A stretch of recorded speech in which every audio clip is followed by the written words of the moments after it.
At that time, I was like, okay, like I applied to more than 2,000 jobs. At 3,000 applications, I might get an interview. And so I just keep applying with that spirit.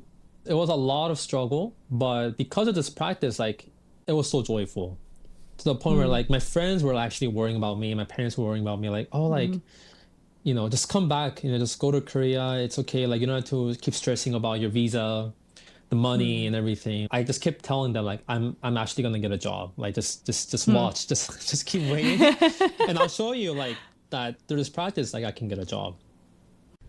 Wouldn't it be nice if you could have just a little dose of encouragement whenever you're feeling down? Or maybe a way to see your problems from a new perspective. Get a boost from Buddhability whenever you need it with our new app. Read the idea of the day, test out chanting, or ask Buddhability something that's been on your mind. Available now for Android and iOS. Hi, Cassidy from Buddhability here. If you're enjoying the show, don't forget to subscribe. It'll help the show out and you'll never miss an episode. If you want more Buddhability content, you can subscribe to our email newsletter in the link below. We put out great content every week. Enjoy the show. Welcome to Buddhability, Seongjae. It's Yes. great to have you here joining me from Alabama. So I always have guests introduce themselves, so I don't want to give away any of your intro. So please just, let the listeners know a little bit about who you are. Yes, thank you, Cassidy, and thank you, everyone of listeners of Buddhability. Hi, I'm Seongjae Choi. I live in Alabama in Auburn, and yeah, I'm just really excited to talk about my life and Mm. experience how, this Buddhism changed and helped my life with Cassidy. So yes. Yay. Well, today's story is really about a very long job search you had. And I personally know actually a lot of people right now that are in this struggle. So I think it will be very relevant for a lot of people, or just even those that are have something they've been really challenging for a long time and, struggling to actually make it to the finish line. But before we get into that full story, I was thinking we could just kind of get to know you better, a little bit more of your background. So, can you tell me a little bit about your life growing up, and then also where Buddhism came into your life and how you started practicing? Yeah. So I grew up in South Korea. I was Hmm. born there. And it was very interesting thinking back because I felt like I had the most normal childhood. But as I was growing up, I was like, wow, like my life is so dull, like Mm. I was like in kindergarten, elementary school, and I remember like after school we would have to study a bit more after, classes are done, and Mm. then we would go to like piano class, and then we would go to like math class and taekwondo class, Mm. and this is all like after school. And so I Oh, remember like wow. coming back home at like 9, 10 p.m. Oh my And gosh. doing school homework again, and waking up. For me, I was just kind of going through the motion, but I feel like for my parents they were struggling more. We had this kind of wave of like we would do financially well, but then when we do not like have that kind of freedom in terms of finance, we would be at the rock bottom. And so there were times where we couldn't even pay for my school lunch. So, and I remember like in my birthday, I think it was like second grade on my elementary school, I wanted to buy like a drink. And like I asked my mom, can I get that for my birthday? And she was like, oh no, we can't. At that point I was just sad, but I remember like my mom just chant, Nam-myoho-renge-kyo every day. And I was like, wow, like I don't know what exactly she is doing, but you know, like she's so passionate when she's chanting Nam-myoho-renge-kyo. And as time went by, like I started to see changes in our family.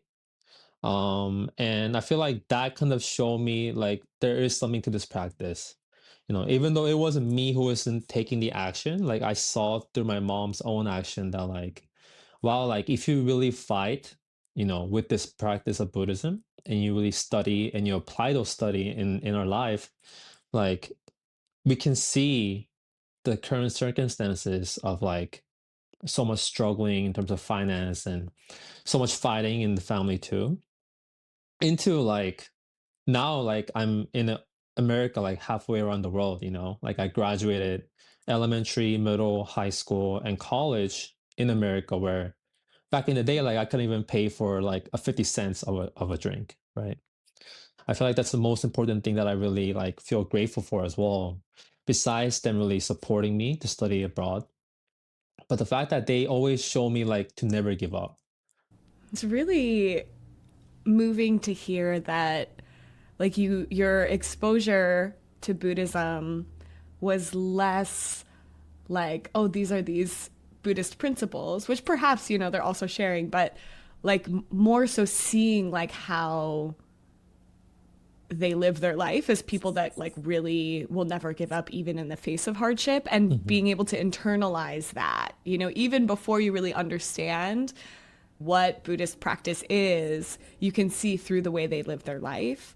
So, yeah, thank you for sharing that. How did you get to like study abroad in the US from like at what point? You were kind of young, right? It's third grade elementary school, so I was like 9 years old. Whoa. Yeah. That's like such a huge shift. And your family is still in South Korea, right? Your parents? Yes. Yes.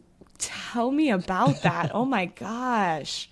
Yes. So, but I do remember keep telling them like, oh, like I want to study abroad. Like I wanna study abroad because I would see like TV shows of like um Jimmy Newton. I think that was the show with Oh like the yeah, big yeah, yeah, yeah. forehead. Yeah. Oh yeah. And I saw like the suburbs of America. Like, wow, like the yellow school bus and just like the how Yeah. there's like houses and people was like biking and like playing. I was like, that's really cool. Like I want to live that. And Yeah. so I just keep telling my mom, like, yeah, like it would be nice to study abroad. Later I found out that they actually wanted for me to have an environment where I can like really nurture and like grow and like become a better person. And they decided that that is in America. And so it was at the point where my mom was really chanting a lot for my dad's business to flourish. And that happened, right? And so they were like, let's just go, like let's just study abroad. And so yeah, 9 years old, third grade elementary school, I actually studied abroad in Canada for 1 year. I was never really able to speak English at all, let alone like a culture difference too. And so I remember like I was like really struggling, like my mom later told me I just like started like crying like in a PE class. And I was like, why am I crying? Like I was even thinking to myself back then, I was like, why am I crying? But then like I had that like just bubbling up of, like oh like I cannot really communicate with anyone, like I cannot make any friends.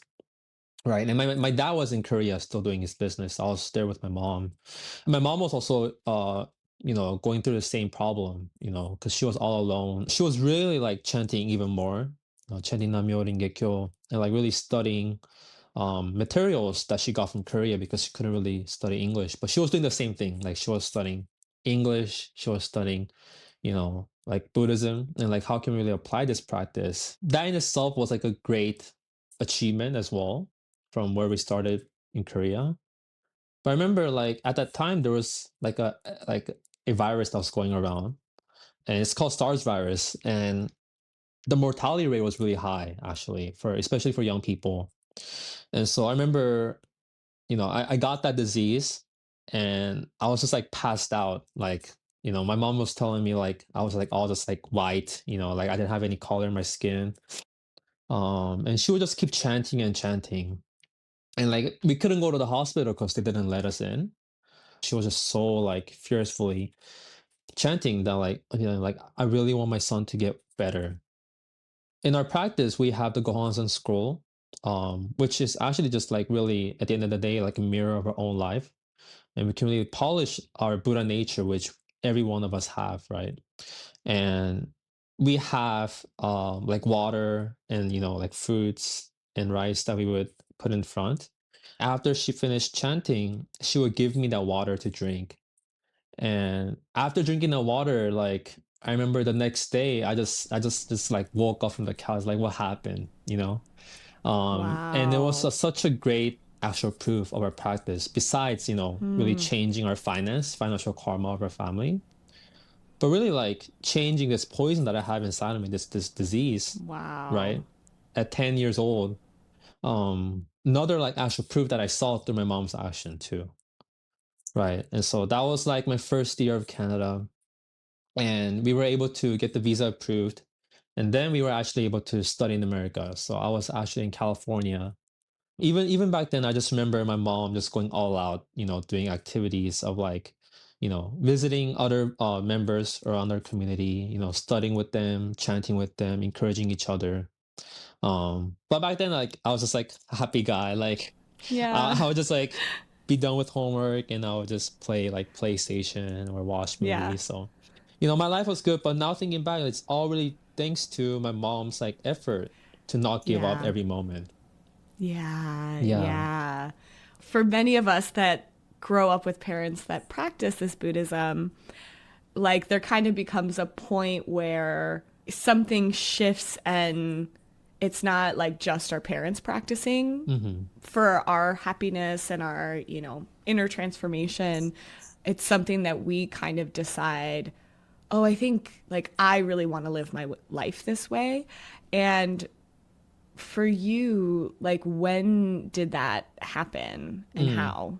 Yeah. And so, right. So after like graduating elementary school and we moved to Texas. And so in Texas, I Mm, graduated junior high and high school. And up until that point, like I really didn't have any difficulty in my life, like yeah. studying for exam, like I can just do that with my own talent, Yeah. right? Like I study, Yeah. I ace the exam, whatever. But there comes in point in life where like we cannot have the obstacles right in front of us solved with our own like talent, right? Yeah. And I felt that when I went to college, like I went to college from high school where like I didn't really have any aspiration. I didn't have any goal at that time. Like I just knew I had to go to college because like that's why I came to study abroad, this whole Yeah. time. My parents wanted me to go to college and so I was like, okay, like Yeah. let me just apply. And I actually went to the college where they accepted me like first out of all the colleges I applied to. And I studied there for 2 years in Pennsylvania, and I really learned a lot. But at the same time, like it wasn't a struggle at all. It was just exams, just making friends. I didn't really have any goals. I just chose major that like it sounded good to me at that time. Because of that, like my life just felt really, really like empty in a way. Like I wasn't really chasing anything, right? But then, COVID happened in 2020. And so I was like, I don't think there's any point to like going to college right now because like everything's take home exam, like they don't really enforce us to study. Right. And so I was like, okay, like this is perfect time actually to go back to my country and do the mandatory military service. I was like, okay, you know, going to school in Pennsylvania was cool, but like I wasn't really satisfied. Like I just went there because, you know, I just had to go to college, but it wasn't because I like aspiration. And so I was like, okay, let me like transfer. Let me just transfer. And I just applied to 10 schools at that time. And in the military, like we don't have much free time because like smartphones back then, like we only had 3 hours to use after, our work was done in the military. And so of course, like a lot of people just use their smartphones to like catch up with their friends or families or watch YouTube or Netflix. But I decided to like, okay, let's not do that, but like let's really dedicate all the time that I have to like writing essays for, the application and like really reaching out to my former professors for letters of recommendation. And I just kept doing that consistently for like a couple months. And, around April of 22, I just woke up in the weekend and I saw this like email from Wisconsin, University of Wisconsin-Madison, that like I got in. And I was like so happy because like all this effort that I put in, it wasn't like wasted at all. And at that point, I didn't even like know what Wisconsin was at all. Like, I didn't even know that Yeah. was a state. Um, but I was just happy that I got in. Yeah. And so yeah, so I got discharged from Air Force in 2022 of June. And yeah, like I just went to school in September 2022. And when I went Yeah. to college in Wisconsin, that was when I like actually really, started to practice on my own.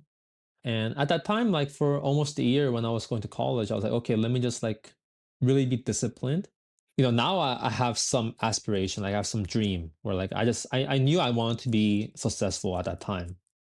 In Pennsylvania, like my grades were so bad, like I would like fail like calculus, which I never thought it was possible because when I was taking the class, it wasn't that hard. But then like every time Mm, exam came by, like I just didn't study for some reason.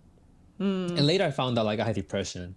And so like I just like really studied, and for the first semester and second semester, like I got, honor roll from college. And so like that was good. But then, my parents, they've been supporting me all the way from elementary school. They really exhausted everything they had. Like they had to sell their cars, they had to sell our house, and they had to like use all that money to pay for my tuition. And so there were times when I was going to college where like I couldn't really afford to buy anything, to eat anything. So like I would just go to like those front desks in college and get like those granola bars. Like I would just like, take a couple of them just to eat. I was like, okay, like this kind of sucks. Like I don't want to really go through this. But then I remember I was like, wow, wait, like I have Buddhism, right? Like my mom showed me through her whole life, with this practice, like nothing's impossible. And so I was like, okay, like I should probably start chanting. And I did, like I just started chanting every day a little bit, like 5 minutes in the morning. But then like we had a campus club fair and I was just walking with my friend and I just came across this poster that said Nam-myoho-renge-kyo. I was like, wow, like is that what I Wow. think it is? Because I haven't seen that at all, like where I lived at all, right? So I was like, okay, let me Wow. like look at it again. And it said like Sokagaka International, right? Like our Buddhist Mm. community. I was like, wow, like how is this here in middle of like Wisconsin? Where Yeah. like like I didn't think I would find it here. And so I was Wow. able to get connected. And I feel like Mm. that point of my life was the turning point. I could have just practiced this Buddhism on my own, but practicing it, just chanting Nam-myoho-renge-kyo versus like really studying Daisaku Ikeda, who is, our mentor in life, study like publications from our Buddhist community, like that really kind of gives us an insight of like, wow, like this is what Buddhism is about. Because if we just chant on our own and practice, then we can really like go into the wrong path of like getting mistaken of what we think Buddhism is, but it's not really it, right? And so I was able to understand a little bit of that, of like how important it is to study and really get connected, stay connected with local members. And that really helped me because at the time, like those members were so supportive, like they would like really just take care of me in a way that like I felt like they were like my older brother. Yeah. Um and they'll just keep coming to my house, and at that time I was like, like I had so much homework, like I have so much exam to study, like why are they coming to my home so much? Taking my precious study Right, time. right. But then like I realized like that was for the better because I knew even if they didn't come to visit me, like I would have probably just watched YouTube and like Yeah. like crammed last minute studying. Yeah. And the fact that it came to me, like I was able to have good conversation, really become close Mm. to each other, and how like this practice for them, like they were able to use this practice to change their circumstances back then. Hmm. And so because of that, like I was able to really strengthen my faith and Mm. learn what this practice, what this faith, and what this community is really all about. And this community, this sense of belonging was something that I never really experienced before to that genuine Mm. like level. And Yeah. also like everything just felt so natural, Mm. And so that really helped me understand like, okay, like I should probably start this practice on my own. Like I had Mm. this tool, this golden tool that I had like in my pocket that I really never used until, college where like, okay, like I should really use this to see like what I can do in my life. Where instead of my mom practicing Mm. this practice and seeing the benefit, like let me just try this on my own. Hmm. Right. And I did. And so like I just like started chanting regularly, Mm. consistently in the morning, even though like I hated waking up like 10 minutes earlier because like Yeah. waking up in the morning is so hard in college for some reason. Yeah. Yeah, but then I just kept that consistency of like chanting and even studying a little bit. And also like going to activities, our Buddhist activities in our community. And yeah, I just keep making the effort. All this fortune that I was accumulating of making the good cause, right, came into the form of like protection of not only my grades becoming better at school, my performance as a student getting better, but also my parents' business like flourishing. I thought it was impossible back then, honestly. Like when I started this practice, like I have this and this and this problem. There's just so much thing that I have to chant for. But then like by not giving up and just like really staying strong in this practice, one by one, like things are starting to change. And it's like, wow, like, okay, like this practice is like real, right? It's different when I see my mom do it versus I do it and I experience it on my own, the actual proof of our practice. So I was like, yeah, okay, like, let me just keep doing this practice. Yeah, there's just something about when you really start kind of like challenging the things that you feel are impossible and they actually start to change right before your eyes. That is like, whoa, I Mm. can't believe this is really happening. So, as you're practicing now and like feeling more confident, in that Buddhism really does work, when you were heading into graduation and knowing that you really had this aspiration of being successful, what did you think were kind of like your job prospects? I know for many people, like coming up to college graduation is like very scary. And then you're Mhm. seeing your peers get, into graduate school, into jobs. So what was that process like for you? And did you have like really clear idea of what you wanted to do? And like, how did you go about it? Yeah, I mean, when I was in college, it was still the same in the way that I didn't know what to do in my life. Like I Huh. knew I had to choose a major that I liked, right? But I really didn't have that grasp of like what I liked and what I'm good at, That's so right? hard. Yeah. Yeah, and that is really hard. And so, that was something that like I would just keep chanting about. Let's really try to find a major where I can really create value out of. At that time, like I just chose a major that sounded good. Like I was able to graduate in time if I chose this major. I just decided to do it so that I can graduate, so that I don't put any burden of Yeah. financial, burden to my family. But as I was going through that, I was like, okay, like let me just keep practicing for myself so that I have like a clear goal in my life, but also like help friends who are next to me who are also going through something similar. And there was this close friend that I met in college where we would like spend a lot of time together, just kind of like eating and just like having fun. But then I realized like he was having similar problem, or like he didn't know what major to do. And so when I was going to that campus club fair, and when I came across our Buddhist community in our campus, he was actually next to me too when that happened. And so, he didn't know I was a Buddhist at all at that time. But I Yeah. was like, let me just muster up the courage of like telling him that I'm actually Buddhist and like what this Buddhism is about. And so a week after that, like he and I we went to our first local like neighborhood community meeting of Buddhism. And I think that like really helped him understand like, oh, maybe I can use this too in my life to navigate my life too. And Wow. by like helping my friend, like I was able to also help myself too. I didn't know what major to choose, and he didn't know what to do as well in terms of major. But like by like helping him using this practice, like teaching this practice, like how to chant Nam-myoho-renge-kyo, like what this Buddhist like study is about, and applying them to your life. I started seeing like changes in his life too. Like he started to change a little bit more and more.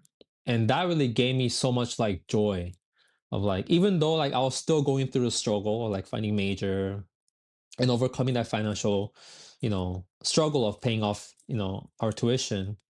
I was like, wow, like there can be so much joy from helping others, and that was really through this Buddhism where I was like, okay, like this is what joy is in our life. Like, we can get joy from, getting good grades, being rich, but like that sense of joy that I felt when I saw like how I was able to help my friend through this practice, and he himself becoming like a better version of himself.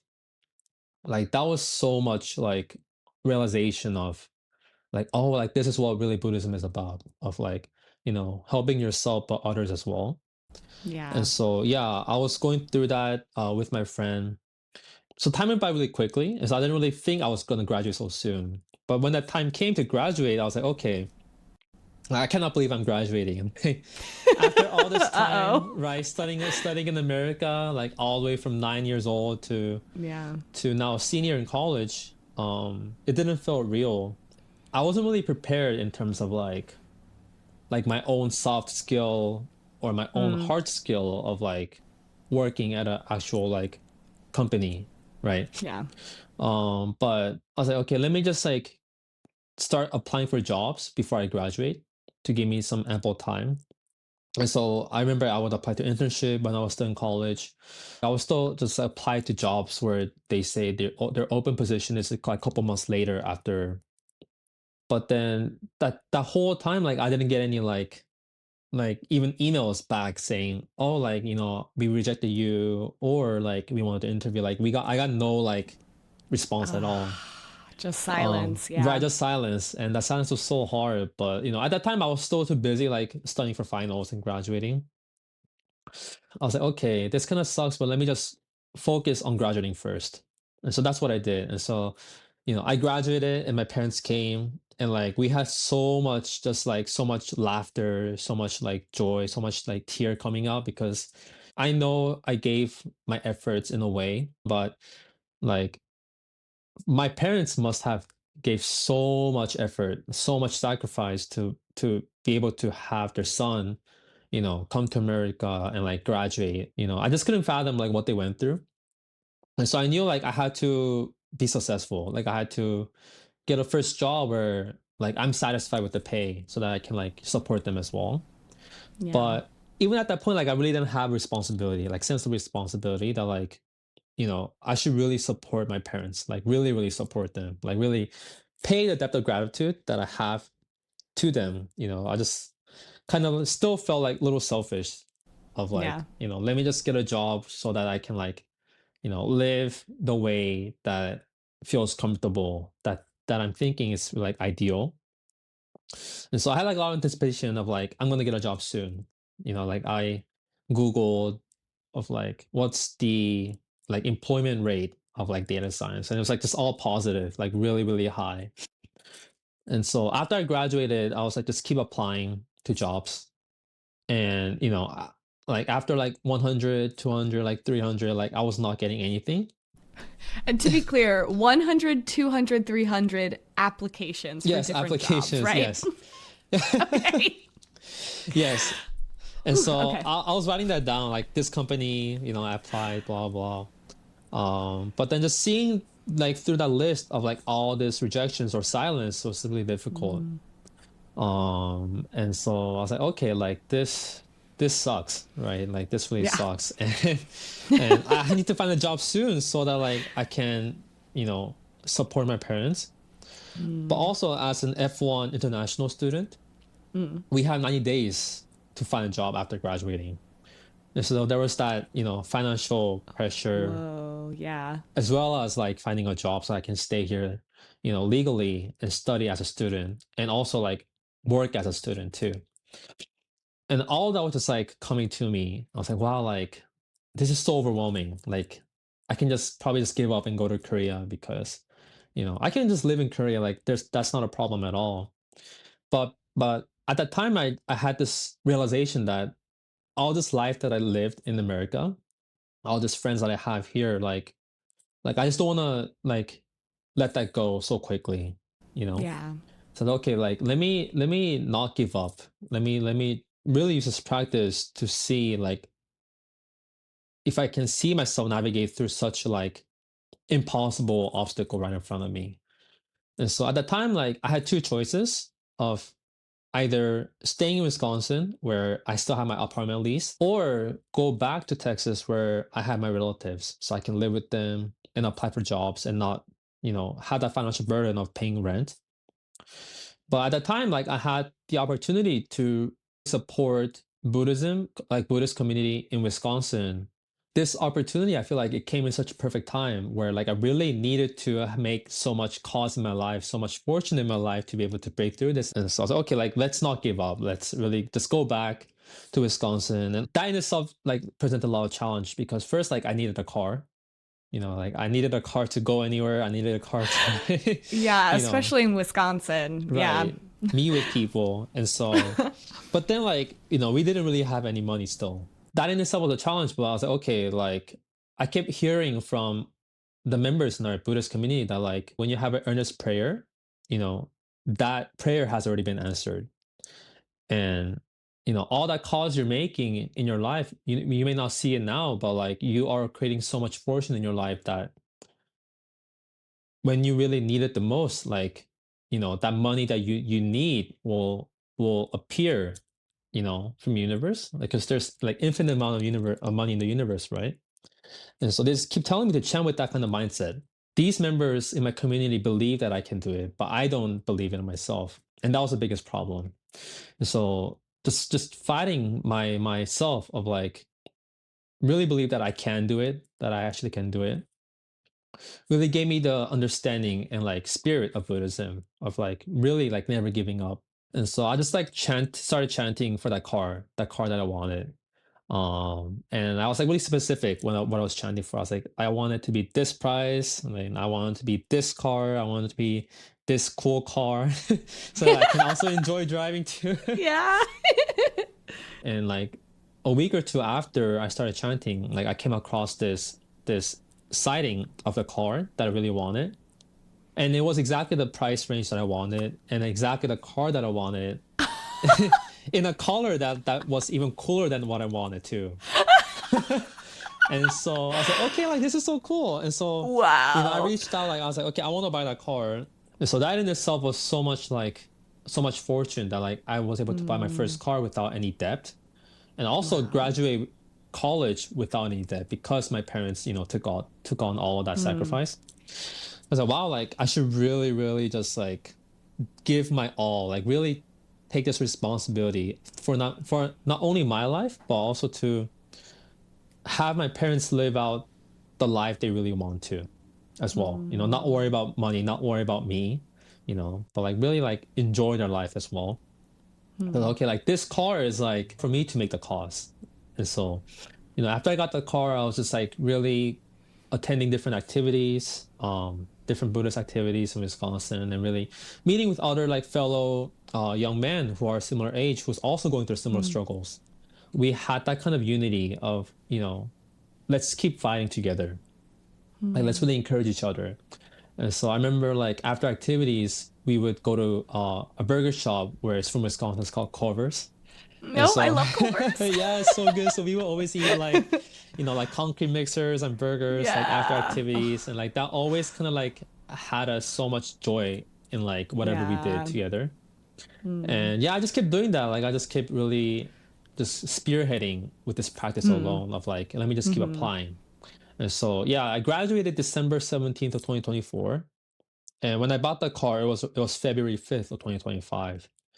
And so, yeah, like I'll just keep applying for jobs. And so that 300, 400 applications reached 1,000 by May of 2025. Wow. Yeah, yeah. So like you're doing like multiple applications in one day too, right? Like, Mhm. okay, this is crazy. I mean, 1,000 is like really crazy. Okay, 1,000 by May. Sorry, continue. Yeah. Yeah, and doing all of that every day was so hard because I couldn't see any Yeah. progress in my life, right? Everything that I was doing like just felt so like wasted. Like I wasn't seeing any progress. Yeah. Even if I got like one call back from the job that I applied saying that, oh, like I saw your interview, like your resume, and then we want to interview you, that would like give me a sense of like progress Yeah. in my effort. But I wasn't getting any of that in May until May. And so I was like really burned out. I was like, oh, like this really sucks. Like, I don't really want to struggle the way I'm doing right now, where I still don't have any money. And so I would ask my parents to give me like barely enough to scrape by for like rent and also to pay for gas, insurance, and like for food to eat. And so I would like buy the cheapest food and then just keep eating that same thing every day, like, for a long time. And that gave me like health issues too, of like digestive issues and like a lot of like, problems that I didn't think I would have from eating the same thing. And also just seeing my friends and also like other, members like from our Buddhism, like graduating and getting jobs so quickly, like that really like discouraged me actually. Totally. Right? Because like I was like thinking to Yeah. myself, like, why me? Like, why am I, you know, like why do I have to go through all this stuff where like all these friends are next to me who have might have got the same grade or worse grade than me, like getting jobs so quickly. I was just like really being like, so negative.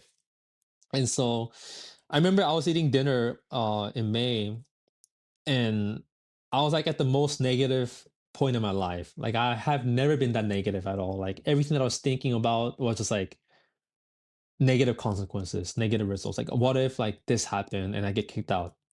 What if like I don't get a job and like I have to, give up and like leave everything behind? And I'll just going like spiral down through the most worst like outcome that I can have. Hmm. So I was like, okay, like I just want to give up. And at that point, like I didn't want to like chant Nam-myoho-renge-kyo, or I didn't want to do this practice at all because I wasn't seeing any Hmm. like progress, right? Yeah, totally. But then just middle of nowhere, like this passage that I read long time ago from Nichiren Daishonin, Hmm. um, appeared in my head. Hmm. And that passage, he wrote that letter to his disciple in 1300. Hmm. And even though it was like long time ago where like, it's not the same time as now. Like they didn't have Yeah. cars, they didn't have smartphones, they didn't have to worry about Yeah. applying for jobs. Different Yeah. different life. But the thing that he wrote to this disciple, that encouragement, felt so true. It just rang so true in my heart. So when that passage appeared in my mind, like I was like, wow, like all this thing that I had in my head just disappeared. And that passage, he wrote, said, suffer what there's to suffer, enjoy what there's to enjoy, regard both suffering and fast as joy of life, and continue chanting Nam-myoho-renge-kyo. And he said, how could this be anything other than the balancer of the law? I don't even remember when I read that. But the fact that that passage appeared to me, I was like, wow, like, even though like he wrote that letter to his disciples so long ago, like it felt like as if he was taking care of me. As a practitioner of Nichiren Buddhism, I feel like he, even though he passed away such a long time ago, like I feel like he just like sent that letter of encouragement just right into my head. And I was like, okay, wow, like this is what Buddhism is about. Like this is what study is so important.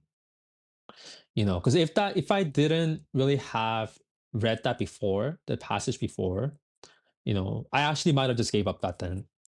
Wow. And so that's when I realized how important it is to have mentor in our life. There can be mentor in so much aspect. Like if I'm interested in like soccer, for example, like I might have like one of the best players in soccer as my mentor in soccer, or life, like mentor in cooking, mentor in life. And so, that's when I decided the importance of having a mentor in life.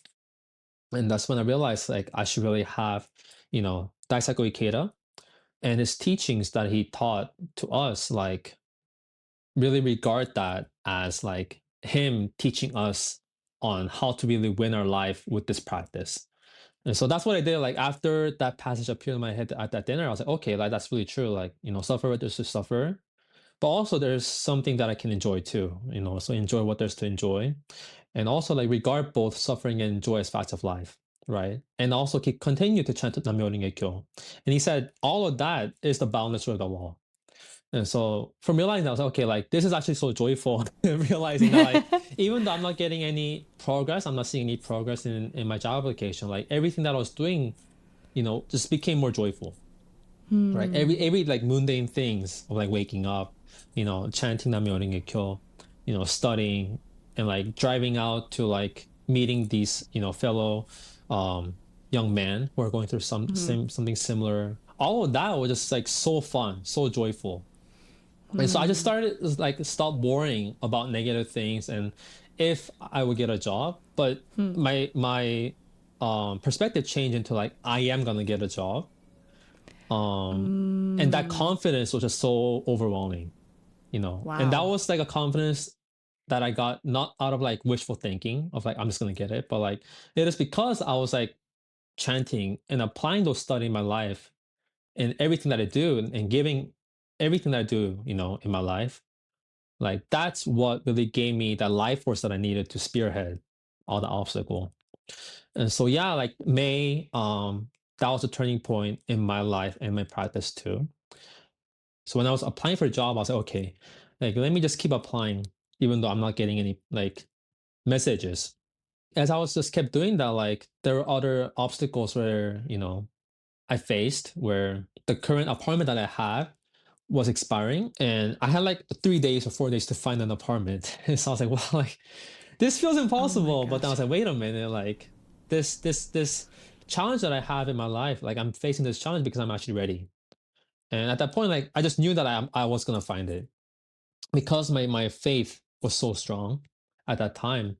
Just 3 days after I started chanting for that goal, like I was able to find an apartment where it was not only like twice as cheaper as the current one, but also it was so the central like location of our downtown Madison, where I was able to, stay near with my community, my Buddhist community. Even though like my ultimate goal of finding a job, that has been realized yet, like every other thing that I really need to take care of myself and like the apartment and the money and the food, it was actually all like just naturally like coming together, you know. Yeah. And I just knew it was because of this practice of all the fortune that I was Mm. making, all this cost that I was making towards worldwide peace. And this guidance that I got from one of our like older members that like treat this time of applying to your job, for your first job as your first job, right? Like, because that in itself is a job too, right? You have to wake up, apply for jobs, study, in data science or whatever like job I'm applying to. And so I just really treat it that way. July turned to like August, September, October, it went by. And in December, like I still haven't heard anything. And I knew it was so like coming close to the deadline because I had as a F1 student, like I have 1 year. But the first year, like I didn't really need to get a job where I had to get paid. So like I could just volunteer in my major and that would still count as my first year. So I was able to legally stay and do what I needed to do and like really study in like my field of major and keep applying to jobs. But starting from second and third year, like I had to get a job where it's like actual full-time job. Yeah. And that's what I was trying to do, right? Like applying for a job. And even in December of almost like 1 year, like I didn't hear anything. At that time, I was like, okay, like I applied to more than 2,000 jobs. Uh, but it could be like Wow. by the time like I reached 3,000 jobs of applications, at 3,000 applications, I might get an interview, right? Hmm. And so I just keep applying with that spirit. It was a lot of struggle, but because of this practice, like it was so joyful to the point where Hmm. like my friends were actually worrying about me, my parents were worrying about me, like, oh, Hmm. like, just come back, just go to Korea. It's okay. Like you don't have to keep stressing about your visa, the money Hmm. and everything. But I was like, like I just kept telling them like I'm actually gonna get a job. Like just Hmm. watch, just keep waiting, and I'll show you like that through this practice, like I can get a job. Hmm. And yeah, like I just kept applying for a job, and by mid-December, I finally got two interviews where Wow. one interview was a job that I really wanted, and second interview was a job that I applied because they were picking a worker who's also bilingual in Korean. Hmm. And because I was able to speak English and Korean, like, okay, I was like, let me apply to this job too. Hmm. I just challenged and just keep chanting. And once I finished that week of chanting, I did the interview for the first job. The person who was in charge of the interview was like telling me a lot of good things about it. So I was like, I feel really hopeful, like I'm gonna get this job. And the second interview that I had, I didn't really expect too much because like I was like kind of sure like I'm gonna get the first job. But I still like gave my all still, right? Because I know like if I give my all, like there's something I can take it out of, right? But then during that interview, it was really difficult because I felt like I wasn't prepared at all for the interview. And the answers that I gave during the interview, I feel like it wasn't satisfied. Like I can just see it from their reaction, right? And so that was in my head for a couple of days. And then after that interview, um, the first job came back, the result, and they said like, unfortunately, you didn't get the job. And when I read that, I was like, oh, like this is not real. Like I chanted, and this is not what I wanted. But then, at the end of the email, that person said that although you didn't get this position, like we were so impressed. And so if you really, in the future want to learn more about like our campus, because I applied for a college job. And so they said like if you want to apply for like graduate positions in the future or referrals or anything, just please feel free to reach out and they'll be able to like kind of mentor me in a way. So I felt Wow. really grateful. And so even though I didn't get the job that I was training for, like I actually got something more out of. And the second job where I had the interview, from the day I applied for that position, that company, to the day I did the interview, it only took like 1 day. And also, when they're doing interview, they are interviewing me for three positions, and I only applied for Whoa. one position too. And so, after that interview was done, like 7 days went by, and they reached out to me saying that I got accepted to the position that I applied for. I start to like move everything where like I got like the U-Haul box. Everything was last minute because they're like, "Oh, you're gonna be Wow. working in 2 weeks." I was like, "Okay, like thank Whoa. you so much." And so yeah, so I packed everything in my car. I moved down, and so I moved from Wisconsin to Alabama, and which is where I'm at right now. That transition was amazing because it actually took exactly 365 days from December 17th of 2024 when I graduated with a bachelor to when I got the official letter of the job was December 17th of 2025. So it took Wow. exactly 365 days. So I was like, wow, like this is very, there's no coincidence. Like this is not a Yeah. coincidence at all. Since I finally got the job that I really was yearning for the whole time, I'm gonna give my all when I start working. And yeah, that's what I did. But then what I thought I was doing best was not really like translated to my own like result, where like I made, some small formatting error in report. And even those small things like the supervisor that I was working with at that time, he got so mad. At first I was kind of like really mad. Like, I felt like at first like he didn't really have to say all that to me. And second, like the fact that like I was so like negligent and like kind of carefree at a job that I was really working so hard to get a job for, right? Ticket. Yeah. Yeah. And so I was like, okay, like this is gonna be a day where it's a turning point for my life again. Hmm. So I redetermined again.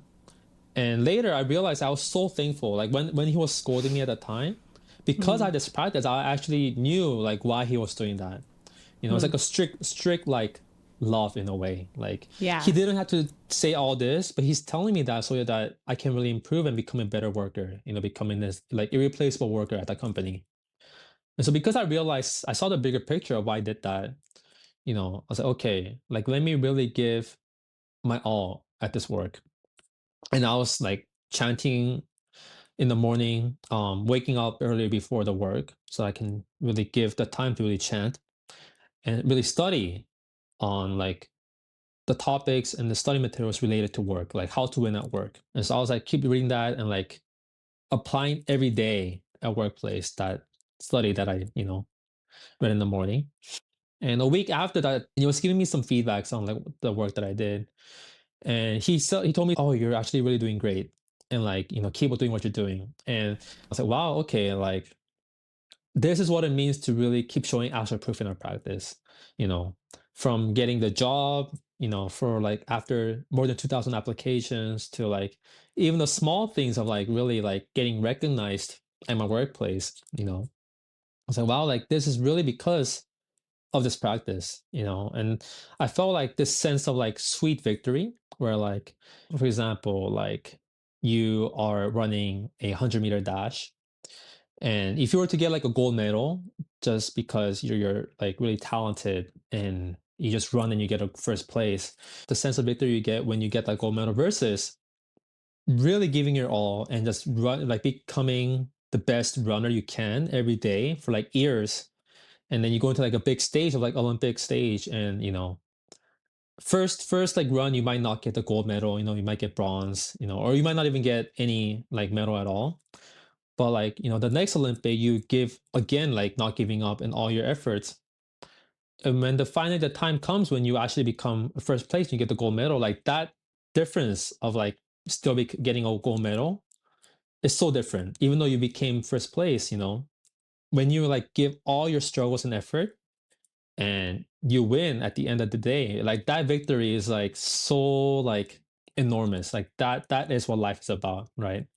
So that's when I realized, okay, like this is what really Buddhism is about. Like this is what Buddhism is teaching us, that is Buddhism is like really winning at the end of the day. And because of that realization, it's giving me like more motivation to like reach for higher places, actually have a goal in my life, like something that I can like write down and not be afraid of when I don't meet that goal. Because I feel like thinking back, like I didn't really have a concrete goal because I knew that if I don't achieve that goal, I'll be disappointed and like, I'm not going to try it again. And so it was a small victory that I had in my life, or like from like graduating the college to getting a car, getting the volunteer position to stay longer in America. Like all these small victories that I had was because of that consistent effort in our practice, teaching me that like that I have the Buddha nature, I have everything inside me that I can really change my circumstances. And yeah, and so that victory that I had at workplace was like a turning point of like where like I was looking back all the way from in Korea when I was like a third grade elementary school, not being able to afford, that 50-cent drink, to now like working at a big company where as a first job, like, like having the opportunity to work at a global fortune like 500 company, where like, I was like, wow, like that would have been like a dream, Yeah. even back in like high school where I thought was not possible at all. This is the result of like by deciding every morning that I'm going to win. Like that small shift in mentality can change so much down the road. And yeah, and so I was like, okay, like because of this practice, let me like really write down a long-term goal. And so I wrote down like a 10-year goal. By 2036, like I want to be at this place, to achieve these things, to be able to buy my parents the house, to buy them the car, really take care of my family, as the head figure of the family. So that 10-year goal that I wrote was mostly because, that this responsibility that I always had that I didn't really take until then, of like, let me really take the full responsibility of my family. Like, let me really change this deeply rooted issue of financial karma we had for so long, and let me really change this. But also to get there, like I needed to be realistic, right? Because if I'm Yeah. just writing down big goals, that's just wishful thinking at the same time. Yeah. And so this, because it's Buddhism, like it taught me the importance of like trending for like a goal with a strict, very detailed, you know, down to the point of like what I want to do at this point. And like so that I have a concrete plan on like what I'm chanting for and where I'm going in my life. And so like next year, like I want to apply to a graduate school so that I can learn more about this field. And like after I graduate, like I want to go into this field and this field so that I'm able to have this amount of financial like income to be able to really support my parents. I still think that this goal is ambitious. And even though like that field that I want to go into is not something that I've never done before. And so of course like I don't have the confidence to right now. Yeah. But because I'm keeping like not giving up every day and giving my all efforts, at the end of the day, like I will get something more out of it. So like, for example, like this job that I was chanting for, even though I didn't get the first job, which is what I was really wanting in chanting, um, I got this job because it was actually the better job that I needed for my end goal, right? Yeah. At that point, I didn't realize, but now, like thinking back, that's why it is. And so Daisaku Ikeda, he said that, like, how come when we chant for something, like that's not realized when we need it the most, like of now, for example, or like why doesn't it get realized soon? And that was something that I was really like wondering last year too, during May, Yeah. like applying for jobs, because like I was thinking to myself like, oh, like I think like 5 months and like 1,000 applications is enough of suffering. Yeah. Yeah. Yeah. But Daisaku Keita, he was talking in a video that Hmm. it's precisely that like our prayers are not answered right away, because if it is answered, then we don't really get the taste of a victory, a true victory. We don't really Hmm. appreciate what we have in our life, because if Hmm. something's realized right away, then we didn't make any effort to that, Hmm. and there is no like, it doesn't feel like a victory at all, Yeah. right? And Yeah. so he said that your prayers are answered when you are ready to meet that goal and criteria Hmm. and the things you chanted for in your life. Hmm. And so thinking about like, it took me exactly 1 year, 365 days, because at that time, after 1 year, like because of the whole 1 year of applying for jobs and studying and like doing this practice, like I was ready by then for this Hmm. job, right? Hmm. Listening to you, I was wondering, like, when I look back to times in my life and, like, oh, I didn't get the thing or it took a really long time, I can see, oh, I had to, like, change this thing about myself or I needed something to, like, change in my internal life. And that was kind of the perfect process I needed to, like, overcome that. And yeah, I was just thinking, you talked about now in this job having, like, identified this really clear kind of ambitious goal and purpose with your career that, when you were at your first school in Pennsylvania, you were kind of like, I'm just doing this to do it. And it sounds to me, and I'm curious if this is like an accurate reading, that like that year of application and effort and then getting this job was somehow like the process to really find like purpose in Hmm. your career. Is that accurate? Yes, yes. I think you just, yeah, summarized it perfectly. It sounds like, in this experience, like you really learned how to like struggle and break through and like through your own experience, really understand like what it means to practice Buddhism and how to navigate Hmm. like these dauntless challenges.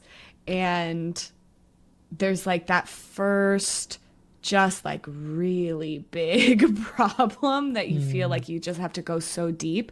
It can be so like painful and disorienting.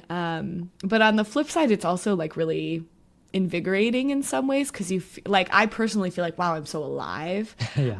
Um, but when you break through, even of course, like you said, you started the job and there are other, challenges that happen. There's a difference I found, like somewhere deep in my life, I really know I can break through Mm. because I've seen that I have that power. So this has been just like, yeah, so incredible. And I was just thinking about like all of the people I know that are like Mm. challenging very similar things that I think this is really going to encourage them. And so, actually, with that in mind, for my final question, I want to ask you for advice. So, imagine there's one of these people that's been, has this goal that it just feels like never ending. Maybe they even like had a deadline, like by this time, I Mm. want to get this thing and it doesn't happen. What advice would you give to somebody in that position right now? Yeah, I think it's really daunting to know that you gave so much effort and you see that it's not been realized. Your actual like dream has been actualized yet. Um, and then I think that's like a good excuse to just give up right then and there, right? But like if you ever hike or climb a mountain, you might climb like the ninth peak, the zenith of the mountain. And if you give up right before the last, peak, then you won't ever really see like the 10th peak has the most beautiful view, and that was something that you were actually going to get to, right? You never know, like that one more, stride is all it takes to really realize your dream. And so I remember like Daisaku Ikeda, he always like emphasized that, darker the night, the nearer the dawn, and I really kept like reminding myself that the darker the night, meaning, you know, the more struggle and the more hardships we face. But we precisely face that because we are ready for that, right? And that we can actually do it. And when you have that kind of slight mental, you know, shift from like that small thing of like, oh, actually, I can do it, right? That small thing. But believing is the hardest part. And that's why this practice really helps us to take that last stride, that last 20 steps we have, and see the most beautiful view at the peak of the mountain. Let's not give up and let's just keep living our life and, you know, chant Nam-myoho-renge-kyo. I think that is what gives us the life force that we need to really be able to navigate whatever obstacles we have in our life.